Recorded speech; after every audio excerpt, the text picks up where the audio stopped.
Doutora, nós ainda temos mais um tempinho. Vamos entrar um pouquinho aqui na questão da insuficiência cardíaca, mais uns minutinhos? Pode ser? Posso explorar um pouquinho? Pode. O que é insuficiência cardíaca? O infarto é considerado uma, já que nós falamos dele lá no Uhum. início, É né? uma consequência do infarto, né? A Ah, é? insuficiência cardíaca, Ah, sim. Normalmente, quando você tem.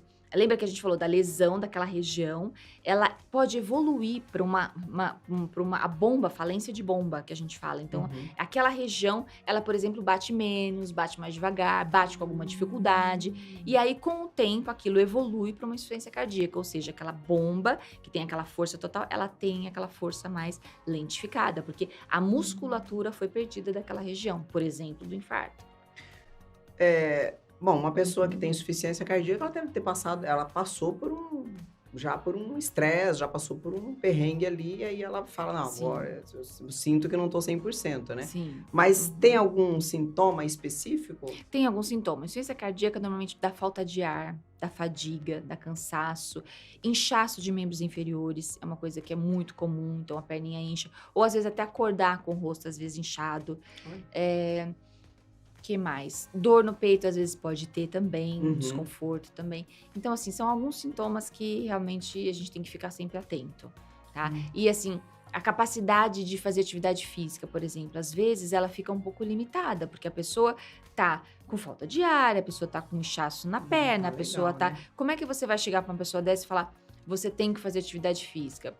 Difícil, né? É difícil. Difícil. E aí, o que tem hoje em dia? A gente tem um centro de reabilitação. Centro de reabilitação, o que é? Normalmente, todo hospital tem isso.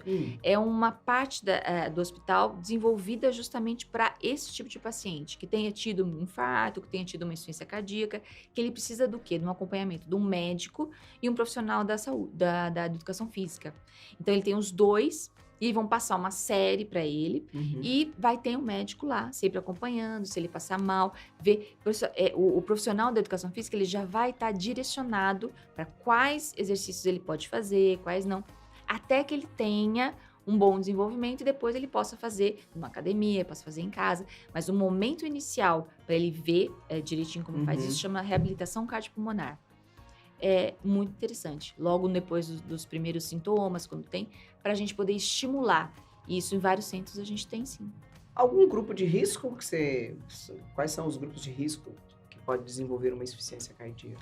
São os mesmos do infarto, né? Né? Então, A turminha do infarto. A turminha do infarto. Diabético, que tenha problema de colesterol aumentado, que tenha sedentário. Então, assim, todos os fatores que fazem com que você possa ter alguma doença das coronárias e aí você ter a consequência que é a insuficiência cardíaca. Bom, o estilo de vida e idade também vão influenciar aí Também também, vai né? influenciar, sempre, porque assim, a gente tá lidando com um vaso que tá calcificando cada vez mais, até a gente tá lidando com a bomba que tá com falha, né? Então, cada vez mais a progressão daquilo é uma coisa que, assim, é inevitável, isso acontece, tá? Por isso que é tão importante, o paciente com insuficiência cardíaca precisa de medicamento, e são vários, entendeu? Não é um, não é dois, são vários, porque cada um vai agir numa frente, tá?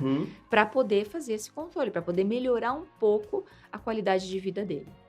Perfeito. Eu há pouco tempo atrás, teve um colega, são os meus amigos aí, os meus amigos, ele infartou. Sim. E o médico deu um diagnóstico de que metade do coração dele estava funcionando apenas. Isso é uma insuficiência. Isso é uma insuficiência. E como se vive com metade do coração? Então, é justamente isso. Eu fiquei pensando, nossa, eu não imaginei que tinha gente que vivia com metade do coração funcionando. Às porque vezes ele tá relativamente bem, né? Às vezes até mais, porque às vezes a gente fala que a bomba do coração, ela tem a chamada fração de ejeção.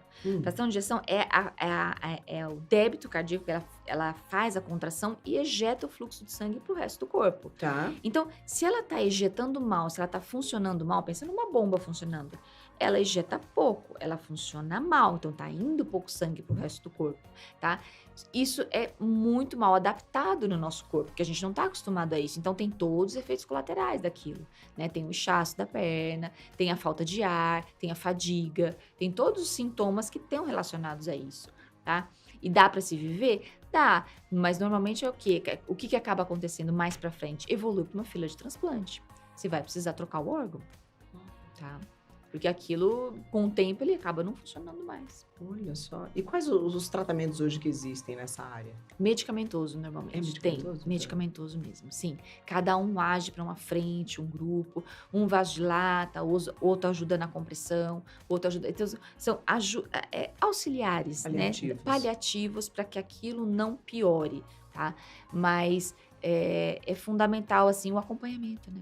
Nesse caso, de insuficiência cardíaca, é fundamental o acompanhamento com o especialista. Porque ele vai estar vendo seus sintomas, vai estar fazendo exames, vai estar vendo qual o grau de comprometimento que tem aquilo. Entendi. E quais são os procedimentos, assim, você falou do transplante, mas também tem dispositivos cardíacos também, que vocês também utilizam. Sim. Em que casos são esses? É no caso da insuficiência Às mesmo, vezes você doutora? pode precisar de marca-passo, por exemplo. Quando você tem uma arritmia, você precisa de um marca-passo, um desfibrilador, dependendo do caso. Para que, se você tiver alguma arritmia ou se estiver com a frequência cardíaca um pouco baixa demais, ele está atuando, né? É um mecanismo de proteção, tá?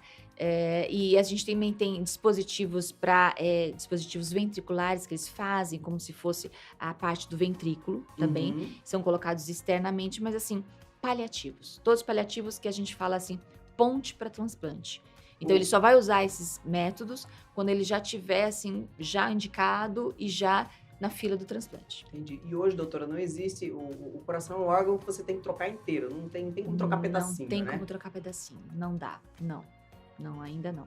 E também não existe nada mecânico também que faça o coração, o a mesmo bomba, trabalho, vamos dizer assim. A bomba ainda é um grande problema. A gente ainda não chegou a esse tipo de tratamento que seja mais, digamos, definitivo. Definitivo. Não tem. Você acredita que com a inteligência artificial a gente deva avançar nessa área? Ou tem Talvez, algum estudo já? Eu tenho muita esperança. Eu acho que assim, a gente vai... A robótica, né? Então, assim, às vezes a gente consegue tem alguns trabalhos, projetos, já tem bastante tempo que já tem associado a isso, mas assim, ainda não tiveram sucesso. Entendi. Nada efetivo ainda. Nada ainda efetivo. Olha só.